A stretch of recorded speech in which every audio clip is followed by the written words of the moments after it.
I'm still trying to get rid of my laugh, like internally. Hi, everyone. It's been an adventure Happens to just the best getting of us. on. With apologies on my end, I was muted and did not even know. Nah, could have been any one of us. Honestly, it happens. It happens. I've been So on my own welcome, personal podcast Ashna. 2 weeks ago. I had the same issue.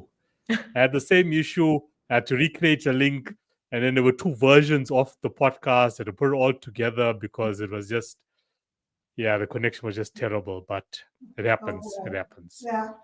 Okay, So yeah, let's go for it. We got we 45 want minutes. to Let's go for it. welcome Ashna Sharon, who has been so patiently and graciously waiting as Kino and I were doing all sorts of emails, WhatsApp, Zoom, StreamYard, sign language, like look at the phone. But all's well that ends well, right? We also So need to show you. It was like, The look, important part look, is we're all look. here, and thank you so much for having me, by the way. Thank you for joining us. So Ashna and I met each other recently at the Voices Rising Film Festival, right? Yep. In what was it? East Islip, Long Yes. Island, New York, right? Yep. Where I had two songs in the festival, For You, My Lovely, and Holding the Heart When It Breaks. And Ashna had the really excellent short film, Shame, right? Which she wrote, acted in, and also produced, right? And I was so impressed by your film, which I also read about, that has won the best female drive short. So congratulations. We won that, driven right? short. Yeah, at Skip So Town. It was one of you and I spoke afterwards, and I invited you onto the podcast. So could you tell us a bit about yourself, your background, and most importantly about your film Shame, which on your poster, which is really a great poster, there's an image of a woman and it says, see her, hear her, believe her. Yeah, it's so thank you again for having me. I'm Ashna Sharon. I'm based out of Los Angeles. I'm an actress and a screenwriter as well as a producer. And Shame was something that was a very much a topic that's very close to my heart, just having been a peer counselor in college and going through this, and just knowing a lot of people who have been assaulted, and kind of in some cases I was tied to their journey in terms of like helping them, taking them to the doctor to get checked out. And in other cases, I've also myself come very close as well. So I think it's just, unfortunately, it's very common, believe it or not. And so I wanted to do a film that showcased the trauma, the immediate trauma that someone can go through. And also the fact that survivors of sexual assault are 10 times more likely to attempt suicide, right? So sometimes suicide is spoken separately. And I think, Dan, you and I talked about this briefly, that, you know, a lot of times when people talk about suicide, they talk about it in the context of something that they've been dealing with like months or maybe years of chronic depression or something like that. And then they finally have just kind of, it's taken too much of a toll on them. But there's also suicide that's impulsive, where something really traumatic has happened to them and they just can't cope. And sexual assault is one of those triggers. And so that's really what Shame is about. And that movie poster, which I want to give credit where it's due, Bill Weber, the graphic designer who came onto our team, is incredible. And he came up with that poster. And see her, hear her, believe her is our tagline, but it is something that we really wanted people to take as their takeaway when they watch the film, that no matter who comes to you, if they say they've been assaulted, to believe them first and foremost before, you know, you start probing or asking questions. Could you say more about how like the beginnings of the film or beginning of the screenplay? How did that emerge? Sure. Well, it's, like I said, it's been a topic that I've had on weighing in on my mind for years, and I always wanted to write it from the context of two women who lived together. And part of it stemmed from a personal experience where a friend of mine and I were out partying, and go together and we'd come back together. But she wanted to stay, and the man she stayed with that night ended up raping her. So the next morning I got a phone call and I was like, okay, let's take you to the hospital. And that's what we did. So to me, it was based a lot on my real life story, but I think I wanted it to be less about the man who raped her and more about the support system that you need to have in place to avoid somebody trying to kill themselves. And with that tagline, see her, hear her, believe her, what, from your personal experiences, and also I'm sure things that you've read about, researched, right, in doing the film, what do you think are the obstacles in terms of seeing that person, hearing them, and believing them? What do you think gets in the way? I think it's people's, I think part of it is the stigma. I think there's, it's a very taboo topic to this day. I think shame, that the title of the film, that's a big reason for it. And I think there's a lack of education. I think that when we, growing up in school systems, like they walk through, consensual sex and things like that, but they don't really talk much about assault, and they don't talk about the fact that if this happened to you, that you're not at fault. And I think there's this, and so we've been, and I think women in particular, especially, have kind of been indoctrinated, whether it's through religion, whether it's through our family, whether it's through the community we grew up in, culture, to basically kind of be very like submissive, and been told that, if you've been assaulted, it's your fault. Like it's, why were you there that night? Like, why did you drink? Or what were you wearing? And there's all these, it's almost like the person who's been assaulted is penalized when it's not their fault. It's the person who committed the crime, right? So I think a lot of it has to do with society and just lack of education. And I think people not being raised knowing that, like, if this happens to you, like, it is not your fault, and there are resources. So I think that's what it is. Can I throw a question out there, just really quickly, on the whole believer part? So, what are the signs do we look for that a claim is actually legit? Like, it's just out of curiosity, because there's also been situations in the world, and there's also been a situation that happened to an old friend of mine once, who was falsely accused of raping. So Sure. what signs do we look for? Like, if a woman approaches me, or a girl approaches me and says, look, I've been sexually assaulted, what should I look for that, what, you are being like 200% like legit with me? So it's a good question. I mean, I think instinctively when someone comes to you, you want to, like, I think people just naturally want to ask questions, right? But I think you have to fight that instinct. I think you have to basically, at that moment, believe them in that moment. And then later on, if, the truth will come to light. I think there are people that are falsely accused. I'm not saying that people don't do that, but that is a minority. It is a very small percentage, because when you think about the backlash that assault survivors get, there is no benefit for them to say somebody has raped them, because they're the ones that get slandered. They're the ones whose private, personal lives get just publicized, and they get humiliated, and they get shunned from depending on their family or their society, again, where they're from. So the reality is, it's a very hard thing to be able to say to somebody. It takes a lot of courage to tell someone, to even first comprehend what has happened to you, and second, to say that out loud, because the moment you verbalize it to someone else, it becomes true. And and when anything traumatic happens to you, whether your instinct, right? It's classic. It's fight or flight, and that can lead to people just denying what's happened to them because they're not sure. They're like, no, maybe I got it wrong, or this didn't actually happen to me, and they kind of almost like compartmentalize that trauma. And so for someone to then come to terms with it and be like, no, I think I was raped, or I think I was assaulted, like that's a really scary thing to say to someone.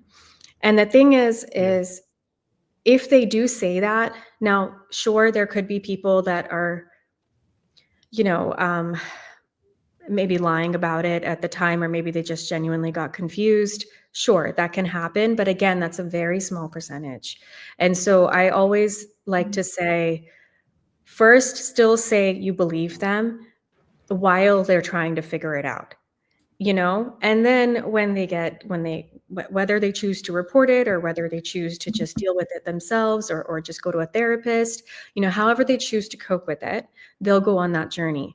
But if the first person they say it to says, I don't know about that, or I don't think he could have done that, he's so sweet, they're going to shut down. And those are the people that are more likely to go and either kill themselves or just their life just goes down the drain, and they either, they end up not being able to have normal lives, or it takes them years and years of therapy, right, to get out of that. It's the same thing that analogy I make of when people are coming out to their family that maybe they're gay, or maybe they feel like they're in the wrong body, like all of that, right? It takes a lot of courage to say that to somebody. And that first person they choose is a test. They're trying to figure out how that person feels about it. And if that person comes from a place of fear or apprehension, they're going to shut down, and they'll say, well, I don't know if I want to tell my family now because my friend is being weird about it, right? It's the same kind of thing with sexual assault. Okay. No, thanks for that. Yeah, you answered my question. Yeah, answered my question. No, I guess, if anyone approaches you, of course, as you said, you leave the instincts aside and you first believe it, and then let the story unveil. Yeah. The truth does always, come out. Right. Yeah, I think the truth will come out. And of course, tragedies do happen. Like, I'm not saying that people don't, but I think it's better to give them the benefit of the doubt if they are coming to you saying they're assaulted, because it's more likely to ruin their life, unfortunately, than the criminal's life. Right. So, and that's kind of the world we live in right now. So people are more scared to come out if they've been assaulted, because they feel like their life goes down the drain, and then the person who's committed the crime has no consequences. So it's a scary place to be. I was recently on Netflix, is the film It Ends With Us. Someone just told me about that too. I haven't had a chance to watch it, but I've heard it's about that, right? Yeah, so the lead character is, what's her name, like Lively? Right? Yeah. And there was some controversy about the movie.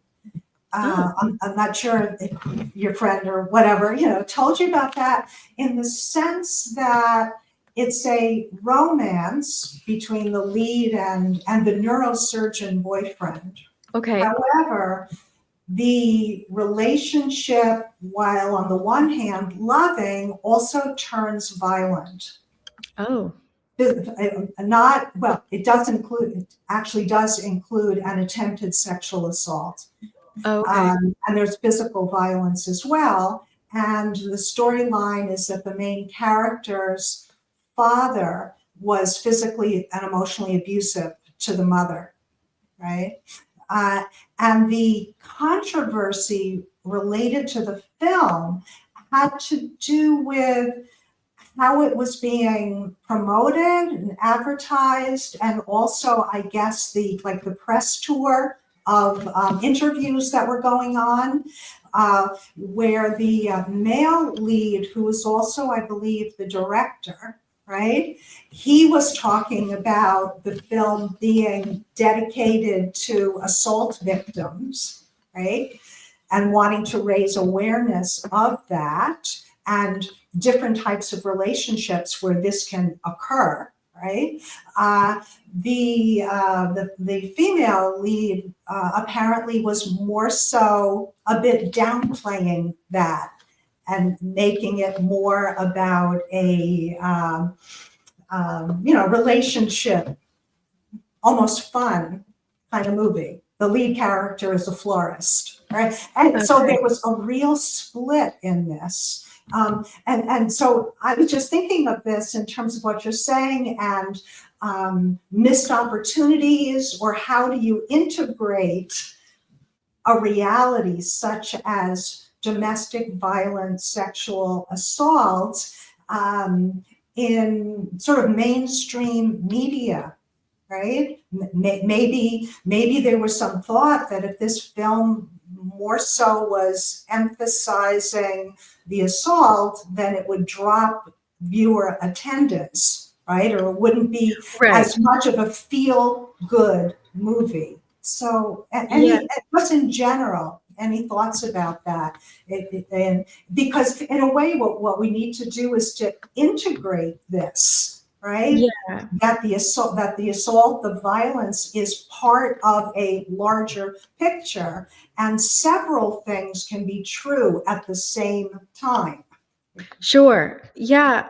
I mean, I think it's hard to say maybe why she chose to downplay it. Maybe she was told to, or who knows what happened behind the scenes. But I think there is always that fear, right? Like if you label it with something like this is an awareness film, or this is a film about sexual assault, you might get people who are like, well, I don't know if I want to watch that, or I don't know if I want to feel down, right? Because it is it's a tense topic, and it can get people to really think.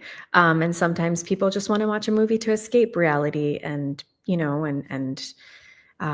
not go through that emotional roller coaster. Mm-hmm. Everybody watches movies for different reasons. So I would say, I think the key is, if it is meant to be an awareness film, or if it is, I think you shouldn't shy away from it. Now, maybe you can advertise it differently to different people to get more viewers, because I think at the end of the day, you want to, when it comes to anything that is awareness related, you want as many eyeballs on it as possible, right? So I think however somebody chooses to watch it, as long as they do watch it and maybe they take a message away from it that's positive, of like, okay, this is something that if this ever happened to me, or if this ever happened to somebody I know, then I would be there for them, like that kind of, I think that's really all you can hope for. Yeah, I don't know if the film is being used in a way independently by sexual assault support organizations, because it could generate a lot of interesting conversation about it and sharing, about it. Another thought I had, Ashna, is that just the other day, wasn't there the announcement from, was it ABC News? About was it a 15 million defamation suit that Donald Trump has won? Are you? Oh, I wasn't sure if you were going to get political on this. Wow, you went. So not political, yes and no, just to open up the conversation about language, right? I think that, was it George Stephanopoulos during his an interview had stated that Donald Trump was charged with rape, right? Apparently in the court case, he was charged and convicted of sexual assault. And however, the judge later stated that that language would also include rape. but the original language was not rape. However, ABC, I think, has settled the lawsuit and is not going to court about it. And there has been all sorts of, I was reading about this in the New York Times, all sorts of comments, at least comments of people reading the New York Times talking about that the press had given in and free speech had been given in, and this is kind of the beginning of the end of the First Amendment right, and that the sexual assault also implied rape. But any thoughts about the language we use, right? Pros and cons, and also the way that we should be using our own language in talking about sexual assault and rape. Yeah, I think so. I tend to use the term rape more than I use the word sexual assault. And I think because people get scared of that word. And part of the reason that people are scared of the word rape is because that is what it is. I think sexual assault makes it seem less scary, but at the end of the day, it's the same. To me, like, changing a word, changing semantics is not solving the problem, right? That's, for example, like when, I can't remember now which politician it was who coined the term, I don't think it was Dick Cheney, I'm trying to think now, collateral damage, right? Because there were I'm trying to think of the context. I want to say it was for Iraq, but it could have been it. And there was this idea of like, well, we don't want to say that we are bombing some place that might have like citizens. We don't want people, we want to just make it seem like there are only terrorists there. And then you say, oh, well, let's change it to collateral damage. So then there's all these like news outlets that use the word collateral damage, and then the public doesn't think anything's really bad. But it's like, well, collateral damage doesn't hide the fact that you're basically saying that there are innocents of people that are suffering and dying because of a war, right? So I think how you manipulate word choices to make it seem less scary is a political move that doesn't help the population, because then people feel like they're desensitized to it. They're like, oh, well, that's okay. It's collateral damage. And it's like, if you knew what that collateral damage actually meant, or you saw pictures of like children dying, you might have a very different perspective on if a war is legitimate or not, right? Mm-hmm. But to coin it that way is just, it's a propaganda. It's just a way to it's a political move that politicians do on both sides. I'm not saying any party, it happens on both sides. But that doesn't change the reality. And the reality is, if it, whether you say it's sexual assault or it may have been, if there was rape, there was rape. Somebody was forced to do something they weren't, and were overpowered by somebody else, right? So I think making it sound sweeter is not the solve. Also, when it comes to political figures or celebrities, it's always going to be 50-50. It's always going to be what? So it's always going to be 50-50. When it comes to political figures and celebrities, you will never ever know what the truth is. And there'll always be a different narrative coming from each news outlet. Right. Yeah. It's just how it is. It's how it is. If you got celebrity status and you are popular, you will never really know what the truth is. When it comes to it. The news will say one thing, but I mean, you don't really know when such a high level figure in society. You just really never know. I'm not protecting anyone. I'm not saying I know I'm protecting, and that there's just people out there that are after celebrities and they want their money or whatever the case may be. Yeah. But it'll just always be 50-50 because you'll never know what's the full extent of the story. I think, when you're more powerful or you're wealthier, you do have more options to either guard yourself from what is actually happening or escape from that situation. I think that's on both sides. I think that's just, unfortunately, that's just life. The more power and the more money you have, the more you can get away with stuff, right? So I think that's just the sad truth, I think. but that doesn't mean that we stop fighting for No, what's no, right, 100%, human rights 100%. and that But I kind of guess, I thing. mean, that's a conversation for another time. And little time we have with you, you know, what would you say is your step-by-step process now for someone who has been sexually assaulted? You know, what do they do? What is the first step for them, you know, before they even have those thoughts, those suicidal thoughts after the event has happened? Yeah, so I mean, I think there's a lot of things. So, I mean, we can start even from a simple case of like a college party, right? Or it doesn't have to be college. It could just be you go to a club or something and you go out to a bar with your friends. I think the key that one of the things that I'm trying to showcase with shame is the importance of support, the importance of having friends around you that are there. And if someone else feels like unsafe, like there maybe someone's just looking at them a little too long or just being uncomfortable, to stay with your friends, to stay with your group and like have a buddy system. I know it sounds silly, but it's true. Like those are the things that can really save you in a situation. And then let's just say, for example, that maybe even despite that, like they didn't want to go home, and you can't force somebody to go home with you if you don't, right? Like you can only do so much. You can say, hey, let's go to home together. And if they don't want to come, they don't want to come. But God forbid if something bad happens to them that night and they are raped, and they tell you about it, either they come back to your apartment or you find out because they call you about it. First thing I always say, the three most important words you can say to somebody in that situation is, I believe you.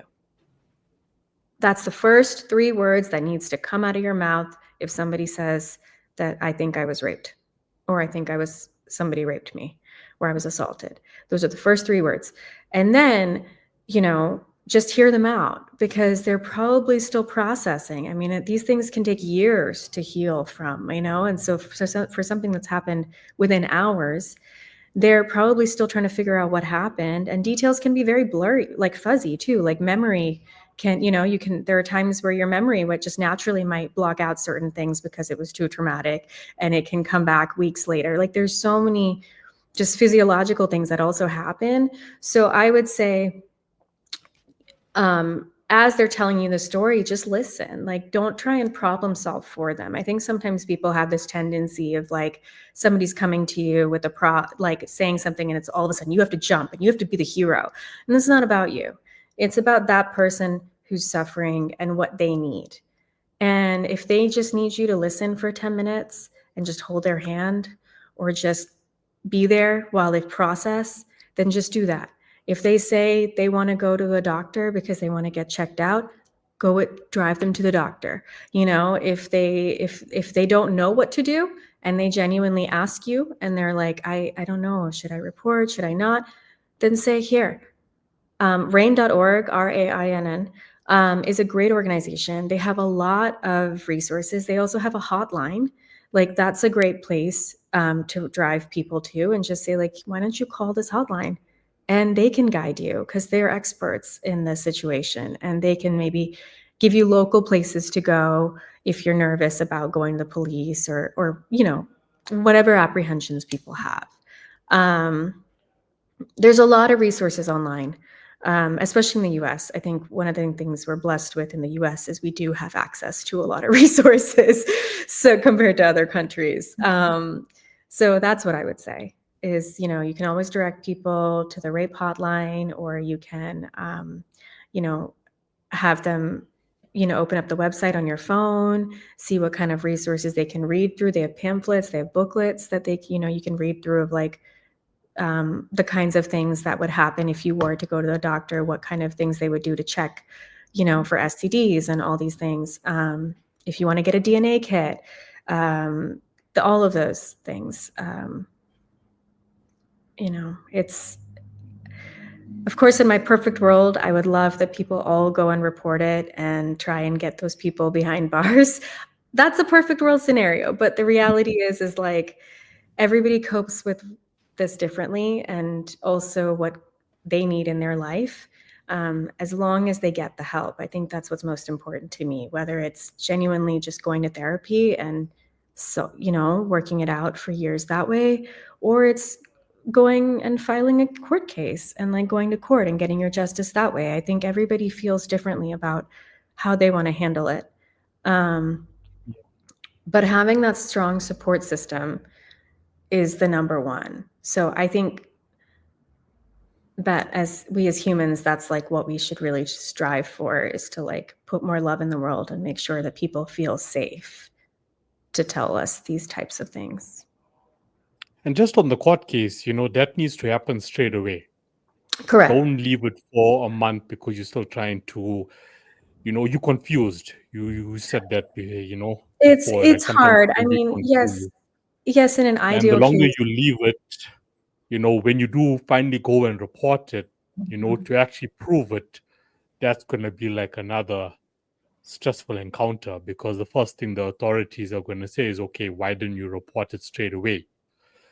true, but I also think that there needs to be more education around authority figures as well, about the fact that it is very hard for somebody to immediately want to go to the cops when this happens. Like, I just also don't think that's practical. Like, I think, yes, in hindsight's always 2020, right? So it's easy to say like, okay, like, we need to go now. We need to report it. We need to get a DNA kit. We need to swab you. We need to do all these things. But it's like, they also just need a moment, like that's it. That's a very like invasive process too, to go to a doctor's office where they take all your clothes and they, try and swab you and all that. Like, that's also not like a comfortable thing when your body's literally been invaded, right, by someone else the night before or whatever, whenever it happened.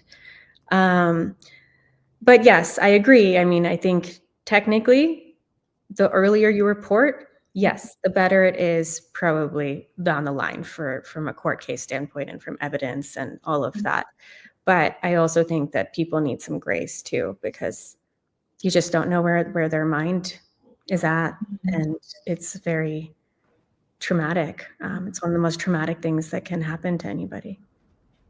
I can Yeah, and I also appreciate, feel like Ashna, I can appreciate what you were saying. I was thinking that sometimes when a terrible thing has happened, that we don't want it to have happened, right? Right. We don't want it to be real, Yeah.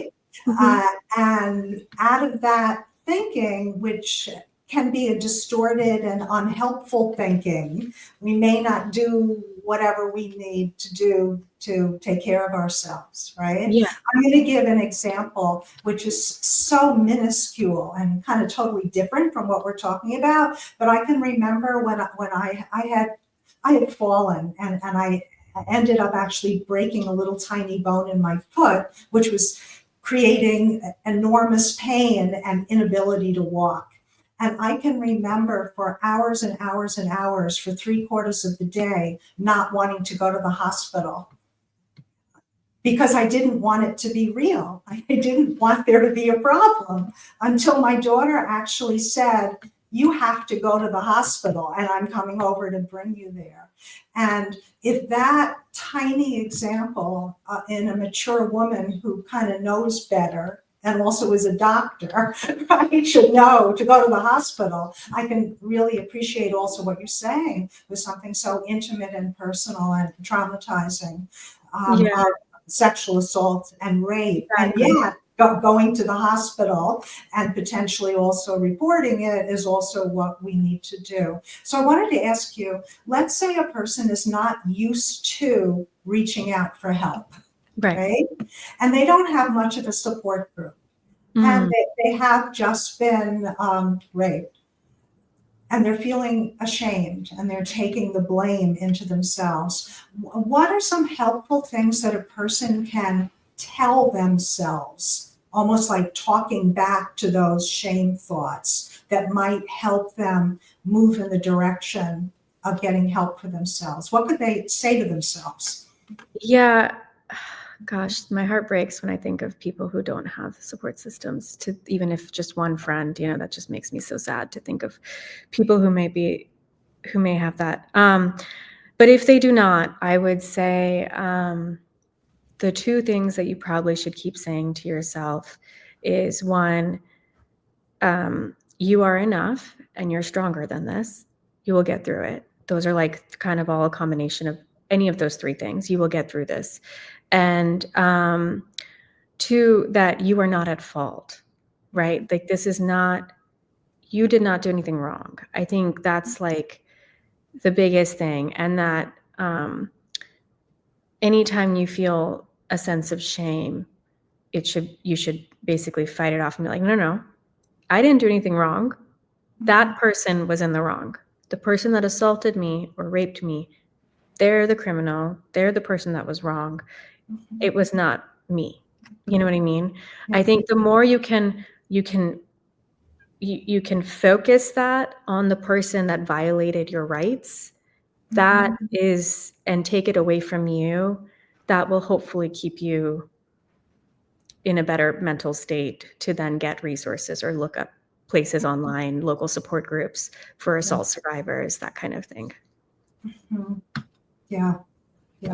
I'm imagining too the idea that this was an experience that I had, a terrible experience that happened to me, but it's also not me. Because sometimes with shame, we start to believe that we are the terrible thing. Right. Because a terrible thing has happened to us. Yeah. And it at the end of the day, like this could have happened to anyone. Like you know what I mean?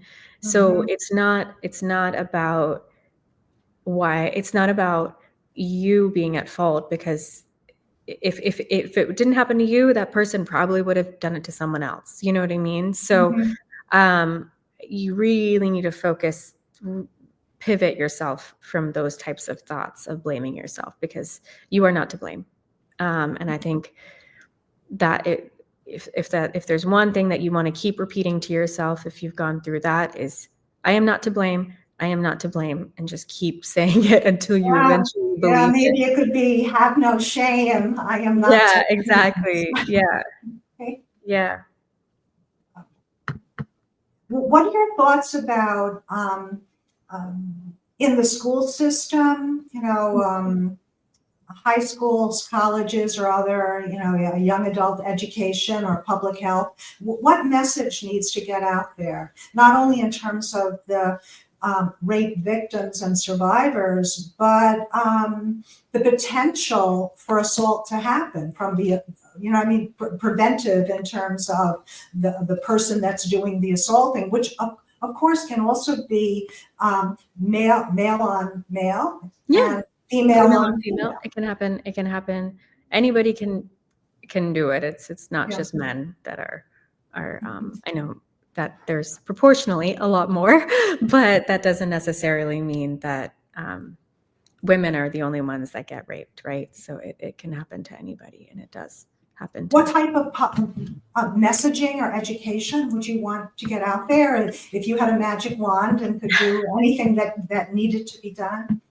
Well, honestly, if I had a magic wand, I would put shame in every college and university, which is what I am trying to do during orientation, and talk through what it means if this happens to your roommate, or when you go to a party. It doesn't mean that you shouldn't enjoy life and hang out with, and go out. You should never live in fear.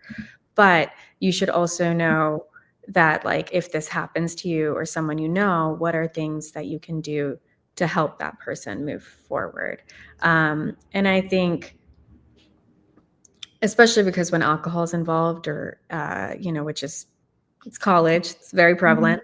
I think the lines can get more blurry, right? So I think the key is, like, to know going in if you wanted to or not. I think no means no is like, there's really no, you don't need an explanation. It's no, period. And I think everybody needs to understand that and respect that. Whoever they're with, if someone in that party says no, that's it.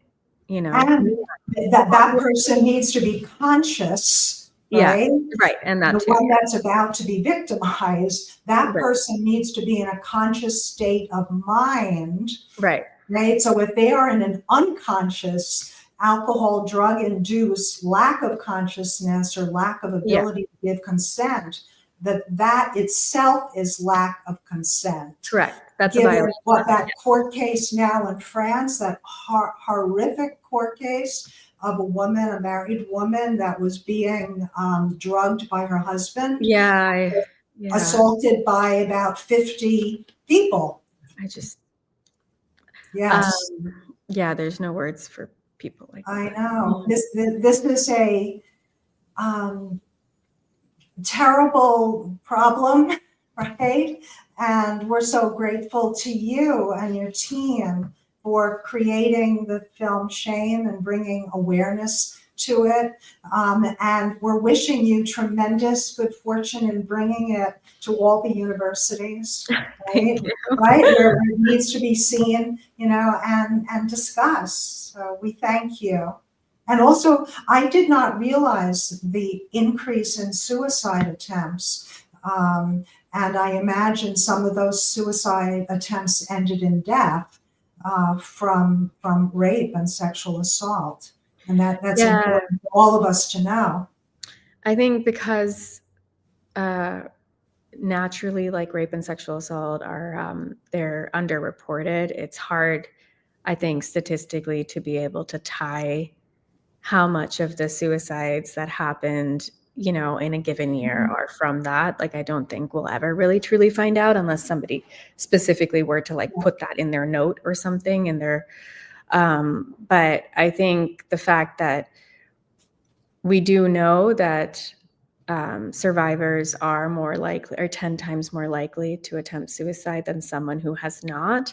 It's safe to say that probably several of this, we don't know percentage wise, but I'm sure a percent of the population that have either died from suicide or who have attempted suicide are survivors of that, or who had gone through it. It sounds like a question also that should be asked routinely in terms of someone expressing suicidal thinking.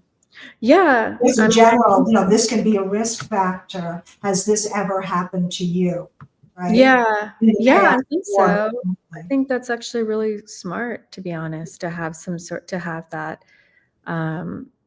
Because, when you fill out all these medical forms or anything and they ask you and they're, and they, risk factors and that kind of thing. And, they also ask you the generic things. How many times do you smoke? How many times do you drink? Like, all of those affect your risk factors for different diseases, right? So I think it's the same kind of thing. Like, I almost think that they should potentially have that conversation or have a way for people to fill it out, at least have an option. Because I know with pregnancy, when people fill it out, I think they do ask, if it's, at least I think I've seen it on at least one form. Is this from, I haven't seen the sexual question assault. about sexual assault being routinely listed in terms of risk factors. No, I don't think it is. I don't think. I think that would also raise awareness for an individual, like, wow, I'm feeling depressed, anxious, having suicidal thoughts. Maybe this is related to this thing that happened to me. I know we're going to need to end in just a moment. So, Kino, any final words you'd like to say to Ashna? No. I'm good. Okay. I guess what's the steps? That's what we're trying to resolve. What's the steps to take when it does happen? Yeah. I mean, I think if it does happen to you, I think honestly, I will always say go to like RAINN.org or and consult a hotline. I think that's like the safest bet, because then there's somebody who is completely impartial, who doesn't know you, has no bias in the situation, and can just give you like neutral advice on what to do. But if you do have a support system, or your support system or anybody in that support system is listening to this right now, first 3 words, I believe you, really important. I cannot specify that enough. People need to feel like it's safe before they go, because it's true. Like, when people if they do decide to pursue a case or go to court, everything gets publicized, right? Like their life, like their privacy, a lot of it, it's almost like they're getting violated again in a different way. And so it's a scary thing to do. And so if you're putting yourself through that, you want to make sure that that the people that are around you, that they're also there to help you through it, and if you're by yourself and you're brave and you're going to do it anyways, like, hats off to you. But I think the best you can do for somebody in your life, hopefully you never encounter somebody in your life that has been assaulted, hopefully, and hopefully you're never assaulted. But if you know somebody, please believe them first before doubting their story, and then go on that journey with them and help with them in whatever capacity they need. No one should die because of that. Like, no one should feel like they have to kill themselves because nobody was there for them. Yeah. I'm thinking that Amen. that there's believing that what they're saying, and believing that they are in pain at this moment. Yeah. Just think about it like it's the golden rule, right? Like, treat others the way you want to be treated. Like, if you were in that situation, would you want somebody to come to you with doubt or judgment? No, you're going to want them to come with love. So just make sure you also do the same thing for someone else. Like, just be respectful of humans, of your other people. We're all the same. Beautifully said. Yes. Yeah. Thank you, Ashna, so much. And Yes, again, thank it's the you. RAIN organization, and we'll put that in the description for the podcast too. Okay, perfect. Thank you so much. Thank you. Bye. Okay, thank Bye. you. Bye. Bye.